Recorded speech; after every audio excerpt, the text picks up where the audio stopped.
अचानक से सीजीआई से लेकर भारत के पंतप्रधान तक सबके मुख में आज है मणिपुर। सोशल मीडिया के माध्यम से हर एक व्यक्ति ने अपनी भावनाएं, अपना द्वेष, अपना रोष सब कुछ प्रकट कर लिया। महिलाओं को इस प्रकार से नग्न घुमाकर उनके साथ ऐसी बर्बरता करना किसी भी समाज के लिए नीचता है। लेकिन दूसरा पहलू अगर इस प्रकार से देखा जाए कि मणिपुर के हिंसा को रोकने के लिए आए हुए भारतीय जवानों को रोकने वाली भी महिला है, और वो कह रही है अगर भारतीय जवान हमारे सामने से नहीं गए तो हम अपने कपड़े खोल देंगे। ये कहने वाली भी एक महिला है।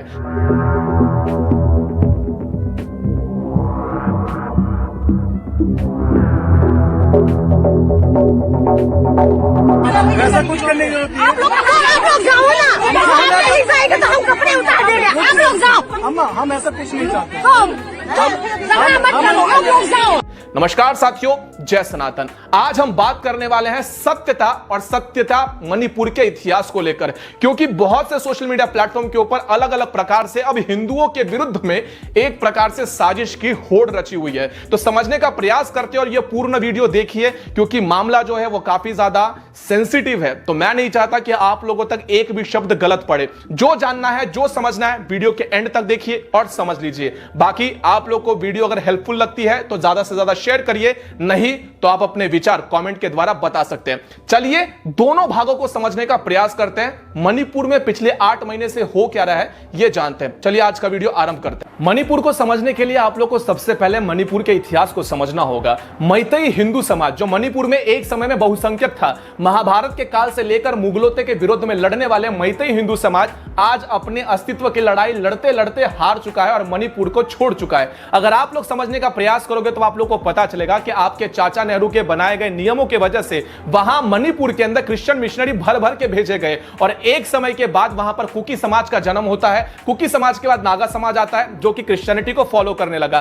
बार बार के क्रिश्चियन मिशनरियों के घुसने की वजह से धर्मांतरण तेजी से बढ़ने लगा, और जैसा जैसा धर्मांतरण बढ़ने लगा एक समय में 90% रहने वाला मैतेई हिंदू समाज आज वहां पर 10% में सीमित रह चुका है। और उनके अधिकारों को जब छीना गया तब अपने अधिकारों को लेकर वो पहुंचे सुप्रीम कोर्ट के अंदर, और सुप्रीम कोर्ट के अंदर जब वो एसटी एक्ट के लिए जीत जाते हैं तब उठता है कुकी समाज, और कुकी समाज के द्वारा रास्तों के ऊपर बंदूकें लेकर उनकी दुकानों को लूटा जाता है, उनके घरों को जलाया जाता है, उनकी बहू बेटियों के साथ दुर्व्यवहार किया जाता है, उनकी लाशें उनके घर के बाहर टांगी जाती है। लेकिन आप लोगों तक कुछ नहीं पहुंचता। आपके कान बहरे हो चुके थे, आंखों में कुछ दिख नहीं रहा था, मुंह में लकवा मार गया था, और सभी लोग मणिपुर को भूल चुके थे, है ना।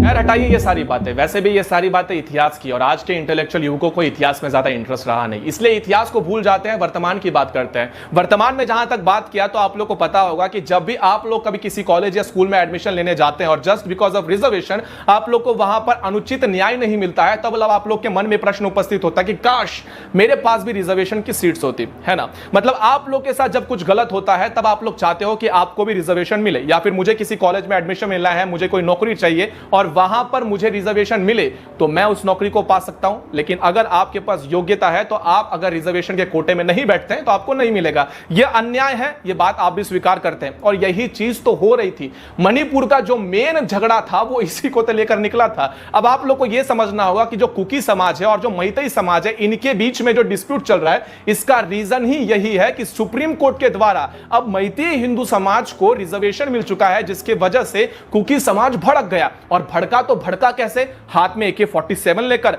अब यहां पर बात यहां पर यह आई कि मैतेई हिंदू समाज के दुकानों को लूटने से लेकर उनकी महिलाओं को कूटने तक का सारा प्रभाव कुकी समाज कर चुका है, और बौखलाते हुए उनके घरों को जलते हुए उनकी आंख से निकलने वाले अश्रुओं को हम लोग दिखाने का प्रयास किया था, लेकिन आप लोगों ने देखा नहीं। आप लोगों ने कहा यह तो चलता रहता है। एक के बाद एक यूट्यूब वीडियो बार बार मणिपुर के ऊपर आ रहे थे, सरकार चुप्पी साधे हुए थी, लेकिन अचानक से वहां पर सरकार ने अपनी चुप्पी तोड़ी और कहीं ना कहीं अब वहां जाकर आर्मी भारतीय जवान को भेजा गया। लेकिन क्या हुआ, जैसे ही भारतीय जवान वहां पर पहुंचता है, वहां पर कुकी समाज की औरतें पहुंच जाती है शील्ड बनकर। जिस प्रकार से कश्मीर के अंदर पत्थर फेंकने वालों के लिए शील्ड बनती थी उनकी बहनें, उनकी मां, ठीक इसी प्रकार से यहां पर भी यही गेम खेला जा रहा था। भारतीय जवानों को पीछे जाने के लिए यहां पर जो महिलाएं सामने आती थी, उनके मुख से निकलने वाले शब्द यह है कि अगर तुम यहां से पीछे नहीं जाते हो तो हम निर्वस्त्र हो जाएंगे। जून के महीने में आर्मी के द्वारा एक वीडियो रिलीज किया जाता है, जिस वीडियो के अंदर बताने का प्रयास किया जाता है कि किस प्रकार से दंगाइयों को बचाने के लिए उनकी औरतें, मैं औरतें शब्द का प्रयोग इसलिए कर रहा हूं क्योंकि मुझे औरत शब्द का अर्थ पता है, और महिलाओं के लिए सम्मान अलग होता है, ये महिलाएं नहीं, ये औरतें हैं। और जिस प्रकार से दंगाइयों और आतंकियों को बचाने के लिए इन औरतों के शील्ड की तरह प्रयोग किया जाता है, इसका खुलासा भारतीय जवानों ने पहले से ही कर दिया था। लेकिन तब आपकी मानवता कहां चली गई थी? तब आपकी मानवता बाहर नहीं आई थी, जब औरतों के मुंह से यह शब्द निकल रहे थे कि अगर यहां पर भारतीय जवान आए, उन्होंने किसी भी प्रकार से हमारे बेटों को हाथ लगाया, हमारे मर्दों को छुआ, तो हम आपके सामने कपड़े खोल देंगे। उसके बाद का तो आउटरीच आप लोगों को पता ही है। वुमेन एम्पावरमेंट के नाम पर आप लोगों को सोशल एक्टिविस्ट जगह जगह पर धरना प्रदर्शन करते हुए दिख जाएंगे। मोदी, योगी सबको गाली देना स्टार्ट हो जाएगा। दो मेरे बाप का क्या जाता है, लेकिन यह बात अवश्य जाती है कि जब भारतीय जवानों के सामने खड़ी हुई ये औरतें निर्वस्त्र होने की धमकी देती है, तब हमारे जवानों को कदम पीछे हटाना पड़ता है। तब आपके मुख से एक शब्द क्यों नहीं निकलता? सिंपल सा क्वेश्चन है। अब मैं आप लोगों से एक बहुत ही ज्यादा महत्वपूर्ण प्रश्न पूछने जा रहा हूं। आप लोगों ने ये वीडियो देखा, अवश्य देखा होगा, नहीं देखा होगा तो मत देखिए, क्योंकि ऐसे वीडियो देखने के बाद रातों की नींद उड़ जाती है। रात में 4 बजे मैं सोया हूं, उसके बाद मैं ये वीडियो इतनी गर्मी में इसलिए बना रहा हूं क्योंकि मुझे पता है कि इस वीडियो की महत्व कितने ज्यादा है। क्योंकि अगर आज मैं नहीं बोला तो बहुत सी चीजें गलत हो जाएगी, और बहुत से लोग इन्फ्लुएंस हो चुके हैं और आगे भी होते रहेंगे।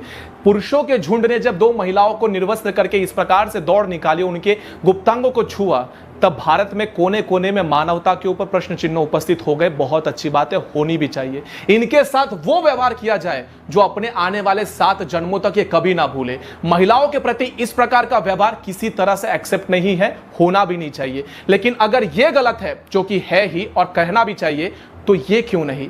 आसाम राइफल्स के सामने जाकर भारतीय जवानों के सामने नंगा झुंड जब महिलाओं का जाता है और वो कहती है कि भारतीय जवानों ने हमारे साथ किया है, जिसका कोई प्रमाण नहीं, तब यहां पर खड़ी जो नंगी औरतें हैं, उनके प्रदर्शन के साथ भारतीय जवानों के लिए कोई मानवता नहीं, भारतीय जवानों के लिए कोई शब्द नहीं। आखिर क्यों? अगर ये गलत, जो कि है गलत, तो यो क्यों ना? और ये गलत है तो फिर दोनों गलत एक साथ क्यों नहीं कहते? बस यही छोटा सा प्रश्न है। अगर उत्तर है तो कमेंट बॉक्स में बता दीजिए। हिंदू समाज से मैं बार बार कहता हूं कि ना ही आपने इतिहास को पढ़ा, ना ही समझा, और ना ही इतिहास से कुछ सीखा। आपने इतिहास को पढ़ा होता, समझा होता और कुछ सीखा होता, तो आप लोग को पता चलता कि सारे युद्ध जो लड़े गए थे वो सभी के सभी मातृभूमि को बचाने के लिए तो लड़े गए थे। जिसके पास भूमि उसका साम्राज्य, और मैतेई हिंदुओं के पास ना भूमि बची और ना ही साम्राज्य। अगर आप लोग को मेरी बात झूठ लग रही है तो आप लोग इस कुकी महिला की बात को सुनिए। Of land, clean up all Kuki communities, and we are praying to God because we have God, and only God is there to protect us. Only God can save us from this threat, from these attacks, and we believe that God will answer our prayers because every land belongs to God, and God has given us this land to settle here from many years ago, even our grandfathers and forefathers, and we believe that we will continue to inhabit this stretch of land until the day of the Lord. Thank you. पिछले 8 महीनों से cookie आतंकवादियों के द्वारा हिंदुओं की आरती सजाकर उनके घरों को फूका जा रहा था, उनके शरीर को जलाया जा रहा था, उनके घर को, उनके दुकानों को, उनके बहू बेटियों को लूटा जा रहा था, और वहां का हिंदू समाज अपने ही घर, अपने ही शहर, अपने ही गांव को छोड़कर भाग रहा था।